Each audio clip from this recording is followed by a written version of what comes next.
एक व्यापारी एक दिन अपनी 2 गायों को लेकर के राजमहल में गया और दोनों गायें बहुत ही सुंदर, स्वस्थ और दिखने में हूबहू एक जैसी थी, दोनों गायें। और उसमें यह अंतर कर पाना बड़ा मुश्किल था कि कौन माँ है और कौन बेटी है। तो उस व्यक्ति ने राजा से कहा कि इन दोनों गायों में कौन माँ है और कौन बेटी है, ये आज तक हमें पता नहीं चल पाया है और बहुत जगह हमने जानकारी प्राप्त करने की कोशिश की, लेकिन किसी ने यह नहीं बताया है इसमें कौन माँ है और कौन बेटी है। किसी ने बताया कि आपके यहाँ जो वृद्ध मंत्री है, आपका जो बुजुर्ग मंत्री है, वह बड़ा ही कुशाग्र बुद्धि का है और उसके पास हर सवाल का जवाब है और हम समझते हैं कि हमको यहाँ से निराश होकर के नहीं जाना पड़ेगा और हमें आपके मंत्री के माध्यम से यह पता चल जाएगा कि कौन उसमें माँ है और कौन बेटी। इतना सुनना था कि सारे दरबारी लोग उस बुजुर्ग मंत्री को देखने लगे। उसके बाद वह मंत्री उठकर गायों के पास गया जहाँ पर गायें बांधी गई थी।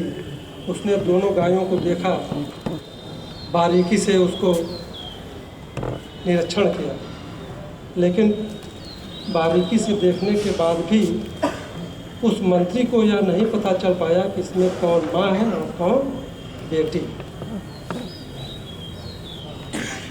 दरअसल वह मंत्री भी दुविधा में फंस गया, दुविधा में पड़ गया कि कौन माँ है और कौन बेटी है, क्योंकि दोनों गायें हूबहू एक जैसी थी। तो उसने राजा से कहा हमें 1 दिन की मोहलत दे दें ताकि हम यह पता कर सकें इसमें कौन माँ है और कौन बेटी है। उसके बाद मंत्री सोचता हुआ, विचार करता हुआ, मनन करता हुआ अपने घर पहुंचा। बड़ा ही चिंतित था, बहुत चिंतित था। और जब घर पहुंचा तो उसकी पत्नी ने दरवाज़ा खोला, तब देखा कि उसके पति, उसके मतलब वो मंत्री बहुत चिंतित है, बहुत परेशान है। तो पत्नी ने पूछा क्या बात है, सब ठीक तो है? तो मंत्री ने सारी बात बताई। तो उसकी पत्नी बोलती है बस इतनी छोटी सी बात, इसको तो मैं भी बता सकती हूँ। उसके बाद उस मंत्री ने दूसरे दिन अपनी पत्नी को लेकर के राजमहल जाता है। उसकी पत्नी राजमहल में जाने के बाद दोनों गायों को देखती हैं और दोनों गायों के सामने बढ़िया सा भोजन रखती हैं और भोजन रखने के बाद तुरंत बता देती हैं कि ये माँ है और ये बेटी है।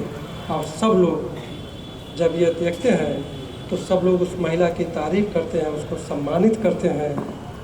तब राजा उस मंत्री की पत्नी से पूछते हैं ये बताओ तुमने कैसे पहचाना कि इसमें ये माँ है और ये बेटी है? तो उसकी पत्नी ने बोला कि पहली गाय उसने अपना भोजन जल्दी जल्दी समाप्त करने के बाद दूसरी वाली गाय के भोजन में भी मुंह मारने लगी, लेकिन दूसरी गाय ने अपना भोजन उसके लिए भी छोड़ दिया।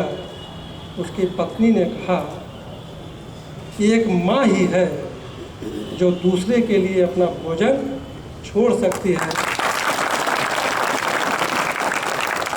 तो दूसरी वाली जो है वह माँ है। कहने का मतलब इस दुनिया में माँ से बढ़कर कोई नहीं, माँ से महान कोई नहीं। एक माँ ही है जो अपने बच्चे के लिए त्याग कर सकती है, भूखी रह सकती है। और माँ में ही करुणा, त्याग, वात्सल्य और ममता, ये सारे गुण माँ में ही विद्यमान होते हैं।